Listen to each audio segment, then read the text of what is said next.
Hello friends, चटोरी kitchen वर्षा में आप सभी का बहुत बहुत स्वागत है। आज मैं आप सभी के लिए एक ऐसी रेसिपी लाई हूँ जो कि एक मीठी रेसिपी है।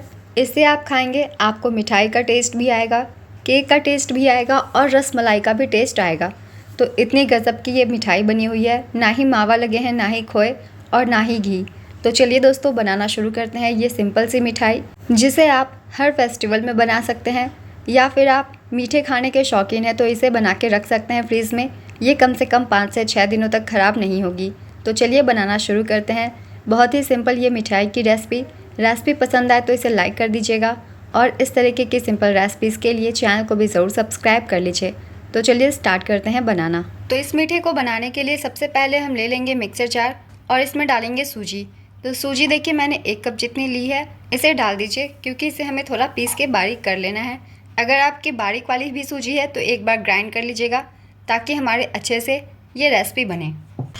और इसमें डालेंगे 1 चम्मच जितना कस्टर्ड पाउडर। तो ये डालना ऑप्शनल है, आप चाहे तो डालें वरना स्किप भी कर सकते हैं। मैं सिर्फ थोड़ी सी फ्लेवर के लिए डाल रही हूँ। अगर आप चाहते हैं तो इसमें 2 से 3 चम्मच डाल सकते हैं कस्टर्ड पाउडर, काफ़ी अच्छा टेस्ट आएगा। क्योंकि ये एक मिठाई है तो इसलिए मैंने कस्टर्ड पाउडर थोड़ा कम इस्तेमाल किया है। इसकी जगह मैं इस्तेमाल कर रही हूँ इलायची पाउडर का। तो इसे इसी स्टेज पर डाल देंगे ताकि सभी चीज़ें सूजी के साथ अच्छे से मिक्स हो जाए। इसमें डालेंगे मिल्क पाउडर ताकि हमारी अच्छी सी मिठाई बने, इसलिए तो 1 चम्मच मिल्क पाउडर डाल दीजिए। इन सभी चीज़ों को हमें अच्छे से ग्राइंड कर लेना है सूजी के साथ। तो चलिए पहले इसे ग्राइंड करके हम मिलते हैं। तो देखिए सूजी को हमने ग्राइंड कर लिया है, अच्छे से पाउडर बना लीजिए और अभी इसमें से बहुत ही अच्छी खुशबू आने लग गई है मिठाई के जैसी। तो इस तरीके से ये सारी चीज़ें मिक्स करके आप पाउडर बना लीजिए। अब हम ले लेंगे एक बोल और इसमें पहले हम तैयार करेंगे कुछ मिक्सचर्स। तो सबसे पहले ले लेंगे दूध बिल्कुल रूम टेम्परेचर पे है। और ये देखिए मैंने ले लिया है रूम टेम्परेचर की दूध और ये मैंने ली है आधी कप जितनी। तो आधी कप दूध पहले ले लीजिए। और इसमें हम डालेंगे 1 चम्मच जितना विनेगर। तो ये देखिए ये नॉर्मल सी घर वाली ही चम्मच है, तो इससे 1 चम्मच जितना विनेगर हम डाल देंगे। तो अब हम ले लेंगे शुगर पाउडर मैंने 1/3 कप जितनी ली है, जितनी सूजी ले है उसकी। तो हमें कम ही मीठा इस्तेमाल करना है इसके लिए, क्योंकि इसके लिए हम और भी मीठा तैयार करने वाले हैं। तो मीठी थोड़ी कम ही होगी तो अच्छी लगेगी, वरना आप अगर टेस्ट के अकॉर्डिंग बहुत ज़्यादा मीठा डाल देंगे तो बहुत ज़्यादा मीठा हो जाएगा। तो शुगर पाउडर ले लीजिए और 2 चम्मच जितना हम इसमें डालेंगे रिफाइंड ऑयल। तो ये 2 चम्मच जितना डाल दीजिए। तो ये 2 चम्मच जितना रिफाइंड ऑयल डाल देंगे हम। आप चाहे तो इसमें बटर भी डाल सकते हैं या फिर घी भी डाल सकते हैं। इसे विस्क कर दीजिए। तो अच्छे से इसे हमें मिक्स करना है। आप इसकी जगह पे सिर्फ दही भी ले सकते हैं, आधी कप जितनी। तो ये हमारी बटर मिल्क हो गई है बिल्कुल तैयार। तो इसे अच्छे से हमें मिक्स कर देना है सिर्फ। तो ये देखिए हमारी मिक्सचर हो गई है बिल्कुल तैयार। इसे हमने अच्छे से मिक्स किया है, तो इस तरीके से इसे मिक्स कर लीजिए। अब हम इसमें डालेंगे अपनी सूजी वाले मिक्सचर। तो सूजी वाले मिक्सचर को आप डाल लीजिए। तो आप दूध की जगह दही का भी इस्तेमाल कर सकते हैं, मगर जब दही लेंगे तो विनेगर नहीं डालेंगे। तो इस तरीके से बटर मिल्क एक तरह से ये तैयार हो जाती है। अब हम इसमें डाल देंगे अपने मिक्सचर को। तो इसे डाल दीजिए और इसे मिक्स कर दीजिए। तो इसे भी हमें अच्छे से फेंटना है, तो अच्छे से सूजी को फेंट लीजिए। तो सूजी को देखिए हमने अच्छे से फेंट लिया है। तो कम से कम 2 से 3 मिनट इसे अच्छे से फेंटिए। सूजी भी हमारी थोड़ी फ्लफ़ी हो जाए, क्योंकि जितने अच्छे से ये मिक्स होगी उतनी ही अच्छी हमारी मिठाई ये बनेगी। तो इसमें अब इस स्टेज पे हम डालेंगे थोड़ा सा डेसिकेटेड कोकोनट। तो ये डालना ऑप्शनल है, आपको पसंद हो तो डालें, ना पसंद हो तो स्किप भी कर सकते हैं। हल्का सा दरदरापन आएगा मिठाई के अंदर, तो इसे हम 2 चम्मच इतना डाल देंगे। और ये मिक्सचर अभी थोड़ी सी गाढ़ी हो गई है, तो मैं थोड़ी सी दूध इसमें और ऐड कर रही हूँ, बहुत ज़्यादा नहीं, बस 2 से 3 चम्मच इतना। और इसे फिर से मिक्स कर देंगे। तो इसे फिर से अच्छे से मिक्स कर दीजिए। तो ये देखिए हमारी मिक्सचर बिल्कुल अच्छे से रेडी हो गई है। अब ये सूजी है, तो सूजी है इसलिए हम इसे देंगे कम से कम 15 मिनट के लिए रेस्ट। तो इसे ढक के 15 मिनट के लिए छोड़ दीजिए ताकि सूजी अच्छे से फूल जाए और सेट हो जाए। और तो तब तक हम इसके लिए एक कैरेमल मिल्क तैयार कर लेते हैं। इसके ऊपर एक ढक्कन लगा दीजिए और 15 मिनट के बाद हम मिलते हैं। तब तक चलिए हम तैयार कर लेते हैं इसके लिए कैरेमल मिल्क। तो यहाँ हम तैयार कर लेंगे एक दूध के मिक्सचर। तो सबसे पहले कोई भी कढ़ाई या पैन ले लीजिए। इसमें सबसे पहले हम डालेंगे चीनी। तो ये देखिए मैंने हाफ कप जितनी चीनी ली है। इसे हमें फैलाते हुए डालना है, क्योंकि इसे हमें कैरेमल करना है। तो इस तरीके से फैला के डाल दीजिए। गैस का फ्लेम लो ही रखेंगे। तो गैस का फ्लेम लो रखिए और इसे हमें अपने आप ही मेल्ट होने देना है। तो बीच बीच में इसे चलाते हुए हम मेल्ट कर लेंगे। तो ये देखिए चीनी हमारी मेल्ट होना शुरू हो गई है। तो जब ये मेल्ट होना शुरू हो जाए तो इसे आपको कंटिन्यूअसली चलाते हुए रहना है, छोड़ना बिल्कुल भी नहीं है। अगर आप चलाना छोड़ देंगे तो इसकी कलर बिगड़ जाएगी, चीनी हमारी जल जाएगी। गैस का फ्लेम मैंने लो ही रखा हुआ है, हाई नहीं किया है। तो लो फ्लेम पे इसे हम कैरमल कर लेंगे। तो इसे इस तरीके से पकाते रहिए। थोड़ी देर के बाद आप देखेंगे ये अपने आप ही मेल्ट हो जाएगी। तो बिल्कुल हनी के जैसी ये हो जाती है। तो इसे लगातार चलाते हुए रहिए और पकने दीजिए। तो चीनी देखिए हमारी मेल्ट हो गई है और अब ये तुरंत ही जलने लग जाती है। तो जब इस तरीके से ये हनी के कलर की हो जाए, कलर देखिए, टेक्सचर देखिए, बिल्कुल अच्छे से गाढ़ी ये हो गई है। तो अब हम इसमें पहले डालेंगे, डायरेक्ट दूध नहीं डालेंगे, पहले डालेंगे। देखिए ये मैंने केसर की पानी भिगो के रखी हुई है, तो पहले इसे डाल देंगे। दूध तुरंत नहीं डालेंगे, पहले पानी डाल देंगे थोड़ी सी और इसे मिक्स कर दीजिए। केसर वाले पानी से बहुत ही अच्छी दूध की कलर आ जाएगी, इसलिए मैंने डाला है। आप चाहे तो इसे स्किप भी कर सकते हैं। और अब इसमें हम डालेंगे दूध। तो दूध पहले से ही गर्म है मगर रूम टेम्परेचर पे है, तो इसे डाल दीजिए। 1 कप जितनी मैंने ली है, तो इस कप से 1 कप मैंने ली है। और इसे मिक्स करते जाइए। धीरे धीरे ये जो आपको चीनी के टुकड़े दिख रहे हैं वो अपने आप ही मिक्स हो जाएंगे दूध में। तो गैस का फ्लेम लो करके इसे हिलाते हुए रहिए। तो देखिए केसर वाले पानी से हमारे दूध का कलर बहुत ही अच्छा आ गया है, तो इसलिए मैंने इस्तेमाल किया था। आप चाहे तो इसे स्किप भी कर सकते हैं। और 1 कप दूध हम इसमें और डालेंगे। ये देखिए ये दूसरा कप दूध भी डाल देंगे हम और इसे हमें अच्छे से पकाना है। तो जब तक ये थोड़ी सी थिक नहीं हो जाती है तब तक हम इसे पका लेंगे। तो गैस का फ्लेम मीडियम करके इसे पकाते हुए रहिए। धीरे धीरे ये चीनी अपने आप ही मेल्ट हो जाएगी इस दूध में। तो इसे हम लगातार चलाते हुए पहले पका लेंगे। दूध में देखिए बॉयल आ गई है और सारी जो चीनी की थी कैरमल वो मिक्स हो गई है दूध में। दूध की बहुत ही अच्छी कलर आ गई है। तो अब इस स्टेज पे हमें दूध को थोड़ा सा पकाना है। तो अगर आप इसे पका पका के गाढ़ा करते हैं तो काफ़ी दूध जल जाएगी, मगर आप चाहते हैं कम दूध में ही आपकी दूध गाढ़ी हो जाए, तो इसके लिए हम एक मिक्सचर रेडी कर लेते हैं। तो गैस का फ्लेम लो कर दीजिए। लो फ्लेम करके चलिए हम एक मिक्सचर रेडी कर लेते हैं, जिसे हम इसमें ऐड करेंगे तो इसका टेस्ट भी बहुत बढ़िया आ जाएगा और हमारी दूध भी काफ़ी जलेगी। तो ये देखिए दूध वाली कप मैंने ले ली है। इसमें डालेंगे 2 चम्मच जितना मिल्क पाउडर। तो ये 2 चम्मच जितना मैंने मिल्क पाउडर लिया है और इसमें हम डालेंगे थोड़ा सा दूध जो कि रूम टेम्परेचर पे है। गर्म दूध बिल्कुल भी नहीं लेना है, क्योंकि मिल्क पाउडर में गर्म दूध गुठलियाँ बन जाती है। और इसे हमें अच्छे से मिक्स कर दीजिए। अगर आपके पास मिल्क पाउडर नहीं है तो आप थोड़ी सी कॉर्नस्टार्च या कॉर्नफ्लावर को 1 चम्मच दूध में मिक्स करके डाल देंगे दूध में, तो दूध गाढ़ी हो जाएगी। यहाँ आपको ध्यान देना है हमारी बिल्कुल रूम टेम्परेचर पे होनी चाहिए, गर्म नहीं होनी चाहिए। या फिर आप चाहे तो फिर कस्टर्ड भी मिक्स करके ऐड कर सकते हैं अच्छी सी टेस्ट के लिए और कलर के लिए। तो मैं मिल्क पाउडर का इस्तेमाल कर रही हूँ क्योंकि मैं मिठाई की फ्लेवर ज़्यादा चाहती हूँ, इसलिए। तो इतनी सारी ऑप्शंस मैंने बता दी हैं, आपको जो भी ठीक लगे आप यूज़ कर लीजिएगा। तो इसे अच्छे से मिक्स कर लेंगे हम, क्योंकि इसमें गुठलियाँ बिल्कुल भी नहीं होनी चाहिए। तो ये देखिए दूध हमारी रेडी हो गई है मिल्क पाउडर के साथ, ये गाढ़ी हो गई है। इसे अब हम डाल देंगे अपने दूध वाले मिक्सचर में। तो दूध देखिए उबल रही है, इसमें अब हम धीरे धीरे करके ऐड करेंगे अपने मिल्क पाउडर वाली दूध। तो आपको एक हाथ से इसे मिक्स करते रहना है और दूसरे से मिक्स करते जाना है और इसे अब हमें अच्छे से पकाना है। अब ये बहुत ही जल्दी देखिएगा आप गाढ़ी हो जाएगी। तो ज़्यादा नहीं, 2 से 3 मिनट हम इसे पकाएंगे। गैस का फ्लेम मीडियम करके इस स्टेज पे इसे हमें लगातार ही चलाते हुए रहना है, वरना ये साइड साइड से जलने भी लग जाएगी और गुठलियाँ इसमें पड़ सकती हैं। तो इसे लगातार चलाते हुए थोड़ा गाढ़ा होने तक हम इसे पका लेंगे। तो ये देखिए दूध हमारी गाढ़ी हो गई है और अब ये ऑलमोस्ट कंप्लीट हो गई है, पक गई है। तो इस स्टेज पे हम इसमें डाल देंगे टेस्ट के लिए इलायची पाउडर। तो इलायची पाउडर डाल दीजिए आधी चम्मच जितना, इसे मिक्स कर दीजिए। तो हमारी दूध बिल्कुल हो गई है तैयार, ये देखिए गाढ़ी सी। तो अब हम गैस को कर देंगे ऑफ और इसे ठंडा होने देंगे। जब ये रूम टेम्परेचर पे आ जाए तो आप इसे फ्रिज में भी डाल के ठंडा कर सकते हैं। ठंडे होने के बाद ये और भी गाढ़ी हो जाती है।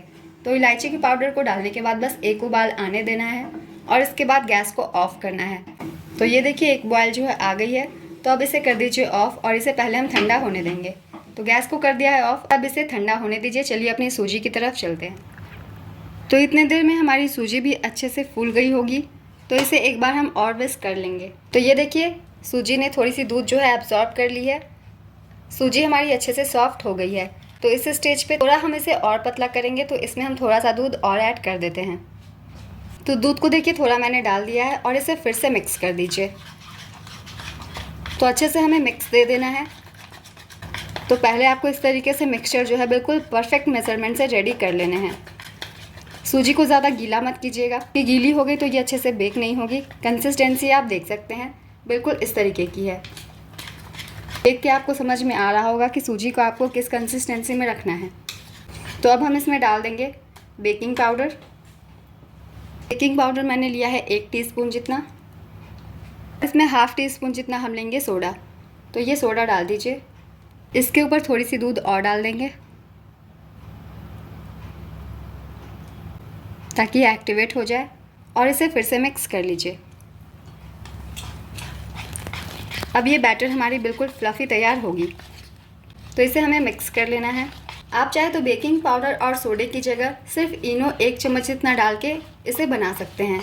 तो ये दोनों ही चीज़ें अगर आपके पास नहीं है तो लेमन फ्लेवर की जो इनो आती है आप उसे 1 पैकेट डाल सकते हैं।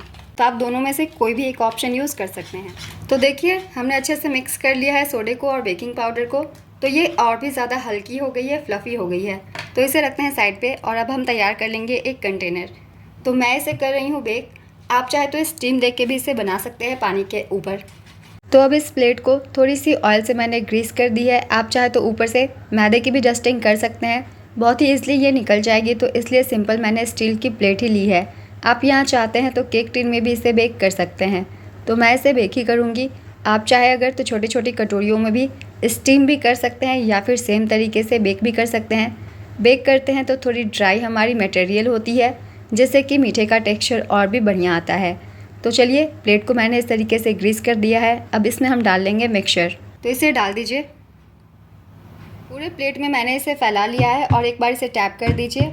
तो आप इसी तरीके से छोटी छोटी कटोरियों में भी इसे बेक कर सकते हैं या फिर स्टीम भी कर सकते हैं। आपको जो भी ईजी लगे कोई भी काम आप कर सकते हैं। तो मैं ऐसे कर रही हूँ बेक। बेक करने के लिए इसे मैंने कढ़ाई 5 मिनट के लिए प्रीहीट कर लिया है। देखिए कढ़ाई हमारी गर्म हो गई है। हम डालेंगे एक स्टैंड। आप इसके नीचे पानी डाल के इसे स्टीम भी सेम तरीके से कर सकते हैं और इसके ऊपर हम इसे डाल देंगे। तो ये बहुत ही जल्दी हो जाएगी बेक। ज़्यादा देर आपको इसे छोड़ने की ज़रूरत नहीं है। तो कम से कम 15 से 20 मिनट इसे हम बेक होने देंगे। तो इसके ऊपर एक लिड लगा दीजिए और इसे 15 से 20 मिनट के लिए हम पहले बेक कर लेंगे। तो 25 मिनट हो गए हैं। 25 मिनट के बाद चलिए एक बार हम चेक कर लेंगे अपनी सूजी को। आप चाहे तो 15 मिनट के बाद भी इसे चेक कर सकते हैं, क्योंकि बहुत बार गैस की फ्लेम के हिसाब से भी 5-10 मिनट कम ज़्यादा लग सकते हैं। तो ये देखिए ये अच्छे से देखने से ही लग रहा है कि ये बेक हो गई है। तो एक हम नाइफ़ से डाल के चेक कर लेते हैं या फिर आप टूथपिक डाल के भी चेक कर सकते हैं। तो मिडिल में एक नाइफ़ डाल के चेक कर लीजिए। तो ये देखिए ये बिल्कुल क्लीन आ रही है, बिल्कुल भी नहीं है लिक्विड। तो इसका मतलब ये अच्छे से बेक हो गई है। तो इसे अब हम निकाल लेंगे और पहले अच्छे से ठंडा कर लेंगे। तो ये देखिए केक हमारी ठंडी हो गई है। अब एक बार नाइफ़ से हम इसे साइड पे चला देंगे। तो एक बार इसे चला दीजिए ताकि ये अच्छे से कॉर्नर को छोड़ दे। पहले से ही कॉर्नर को छोड़ चुकी है, देखने से आपको लग रहा होगा। ये देखिए कॉर्नर्स पे मैंने नाइफ़ चला दिया है। अब मैंने ले ली ये छोटी सी ग्लास जिसकी बेस जो है छोटी सी है, जिससे हम कट कर लेंगे अपने पीसेस मिठाई के। तो इसे इस तरीके से प्लेट में ही कट कर लीजिए। तो इसे धीरे धीरे से हम कट कर लेंगे ताकि मिठाई के साइज़ की पीस निकल जाए। तो ये देखिए बहुत ही अच्छी निकल गई है हमारी मिठाई की पीस। तो ये देखिए बहुत ही अच्छे से निकल गई है, बहुत ही अच्छी कलर भी आ गई है। तो इस तरीके से सारे पीसेस को हम निकाल लेंगे और इसकी जो साइज़ है वो भी बिल्कुल परफेक्ट है, ना बहुत ज़्यादा छोटी है और ना ही बहुत ज़्यादा बड़ी है। और आराम से देखिए इसने साइड्स को छोड़ दिया है, बिल्कुल इस प्लेट पे भी नहीं लगी है। तो इस तरीके से इसे निकाल लीजिए और इसे हम रख लेंगे एक प्लेट में। एक प्लेट में हम इसे रख लेते हैं और इसी तरीके से सारे पीसेस को हम गोल गोल निकाल लेंगे। ज़्यादा बड़ी कटोरी का इस्तेमाल नहीं करेंगे, मेरी ये मीडियम साइज़ की ग्लास है तो इससे मैं इसी तरीके से निकाल लूँगी। तो ये देखिए दूसरे वाली भी निकल गई है, ईजिली निकल जाती है, कहीं भी चिपकती नहीं है। तो ये देखिए इसे भी हम निकाल लेंगे। तो इसे भी निकाल कर प्लेट में रख लेते हैं। तो ये देखिए ये हमारी केक जो है मिठाई केक बिल्कुल रेडी हो गई है। बहुत ही स्पॉन्जी ये बनी है, आप देख सकते हैं कितनी अच्छी जाली आई है। आप इसे ऐसे भी बना के खा सकते हैं, काफ़ी टेस्टी ये लगेगी। तो इसे अब रख देते हैं। इसके ऊपर हम डालेंगे अपनी तैयार की हुई दूध। तो अब हम इसके ऊपर डाल देंगे दूध जो हमने रेडी करके रखा हुआ है। तो ये देखिए दूध भी अच्छी गाढ़ी हो गई है, तो इसके ऊपर हमें डाल देना है। तो इसके ऊपर डाल दीजिए, बहुत ही अच्छी कोट आ जाती है, बिल्कुल महंगी मिठाई लगेगा कि आप घर पे ही खा रहे हैं। तो इस तरीके से इसे कोट कर दीजिए। ये देखिए हमने इसे डाल दिया है थोड़ी देर में ये और भी सोक कर लेती है तो ये और भी थिक हो जाएगी। अब अच्छे से लुक के लिए इसके ऊपर हम डालेंगे थोड़ी सी पिस्ता थोड़ी सी डाल देते हैं इसके ऊपर। ये डालना बिल्कुल ऑप्शनल है, अगर आपको पसंद हो तो डालें, ना पसंद हो तो स्किप भी कर सकते हैं। तो पिस्ते को आप डाल दीजिए। आप चाहे तो यहाँ कोई भी नट्स के कतरन को डाल सकते हैं, डेकोरेशन के लिए बहुत ज़्यादा ज़बरदस्त है। तो हमारी ये मीठे की रेसिपी दोस्तों तैयार हो गई है। आप इसे किसी भी फेस्टिवल में तैयार करके रख सकते हैं और अपने मेहमानों को, फैमिली को सर्व कर सकते हैं। जब आप इसे खाएंगे तो आपको लगेगा आप रसमलाई खा रहे हैं, कभी लगेगा केक खा रहे हैं। बहुत सारे फ्लेवर्स जाते हैं मुंह में जो कि आपको बहुत ही ज़्यादा पसंद आएंगे। तो इस रेसिपी को ज़रूर ट्राई कीजिए। चलिए मैं आपको एक कट करके दिखाती हूँ। इसके अंदर का टेक्सचर बहुत ही बढ़िया जाली आई है इसके अंदर। तो इस तरीके से आप रेसिपी को, मैं बोलूँगी आप सेम टू सेम फॉलो कीजिए। आप सभी को रिज़ल्ट बहुत ही ज़्यादा पसंद आएगा। रेसिपी से रिलेटेड अगर कोई क्वेश्चन हो दोस्तों तो आप मुझे कमेंट बॉक्स में पूछ सकते हैं, मैं आपको जवाब ज़रूर दूँगी। तो ये देखिए अंदर का टेक्सचर बहुत ही ज़्यादा फ्लफ़ी हमारी ये रेसिपी तैयार हुई है। आप सब इसे एक बार ज़रूर ट्राई कीजिएगा। रेसिपी कैसी लगी है कमेंट करके ज़रूर बताइए और साथ ही इस तरीके की सिंपल रेसिपीज़ के लिए चैनल को भी ज़रूर सब्सक्राइब कर लीजिए। अपने फैमिली फ्रेंड्स के साथ इस तरीके की रेसिपी शेयर करते रहिए। तो चलिए फिर मिलते हैं अगली एक नई रेसिपी के साथ। चैनल पे यूँ ही बने रहिए और अपना ढेर सारा प्यार देते रहिए। चैनल को ज़रूर सब्सक्राइब कर लीजिएगा इस तरीके की सिंपल रेसिपीज़ के लिए।